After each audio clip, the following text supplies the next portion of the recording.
Today you're going to learn the major scale and how it derives from the biggest pattern that repeats everywhere on the guitar neck. This big pattern looks exactly like this. Now, the first question we have to answer, why the hell are there 7 strings worth of pattern and there's only 6 strings on a guitar?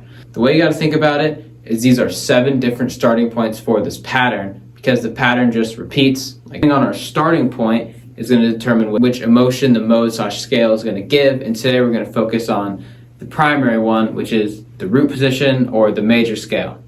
This is what the major scale pattern looks like, and this is what that big pattern looks like with the far left blurred out. So why do those last 2 parts go down when it's the major scale? Basically, something you must understand is the way the guitar is tuned. When we get to the B string, you go up in pitch 1 fret because it'll match the way the guitar is tuned. It's not worth it to really question it. It is just how it works, and you can just live by that and you'll be completely okay. These 2 patterns look different, and here's why. When we get to the B string when playing that big pattern, we always must go up in pitch by 1 fret, and then the high E string follows the B string. Due to this B string rule is why, if we look at the big pattern, we'd play it like this, which sounds wrong to many people's ears, but then we apply the B string rule, which is shown in the way the major scale is usually shown, and we get this beautiful sound. Now we're going to actually get to this major scale or major mode, and we can see that this is made up of the 3 same stretches the big repeating pattern is. I'm going to go into depth on these stretches so you understand how to play them. The first stretch is what I'm going to call a big stretch, simply because it is the biggest of the stretches. The next one is an index stretch because you can use your index finger like so. The last of which being the ring finger stretch for the same reason of the other one. Once you can play those 3 individual micro patterns, you put them into the big major scale, which is just like this. 2 big stretches, 2 short index stretches, apply the B string rule, hit those ring stretches. So now that you know how to play this pattern, what notes are you actually playing? You're playing the 7 notes in a key. You're starting on the root, you're going to be able to count them off like 1, 2, 3, 4, 5, 6, 7, and then back to 1. So if you can count to 7, you can count off a major scale.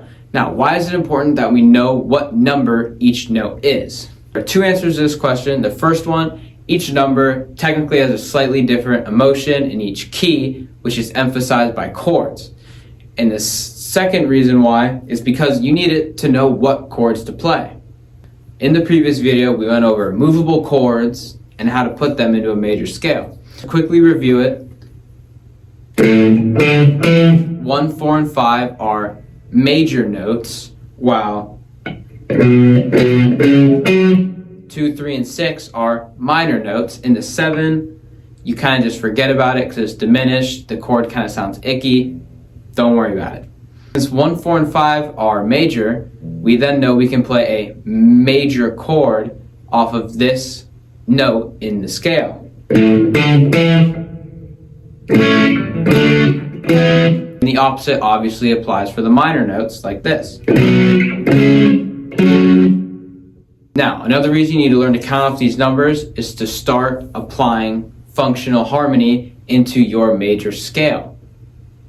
This is really easy because it only involves chords, so when you're improvising, it doesn't matter kind of what order you play, just try to make it catchy and lyrical. But now we're going to swing back to chords because this is going to make learning chords really easy. As you can see, we have 1 through 6. So if we can count out this 1, 2, 3, 4, 5, 6, we know where the 1 chord is, the 4 chord, the 5 chord, 2 chord, 3 chord, 6 chord, and that is going to make learning music a lot easier. Now, for the last part of this video, we're going to have to go over how to start this scale on the A string. On the big repeating pattern, we're still going to start from that same thing. However, we're just going to end before that last ring stretch. And if we do this, it'll sound sort of like this. But that sounds wrong because you need to apply the B string rule. So it becomes, and there you go. And this B string rule is just going to apply in between the first and second index positions. But we can see this E string, we didn't play anything on it. What do we do? So this original part that we said to forget last time, because it's to the left of where the scale starts, what's cool about it being left of where the scale starts is we have to go left in order to complete the scale on the E string if we start here. And luckily it's really simple, and you just play another big stretch.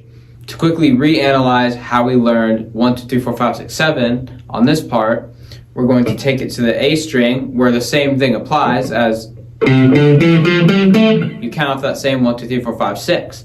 But we can play more convenient and powerful chords on the E string. So how do I know what these notes are right here?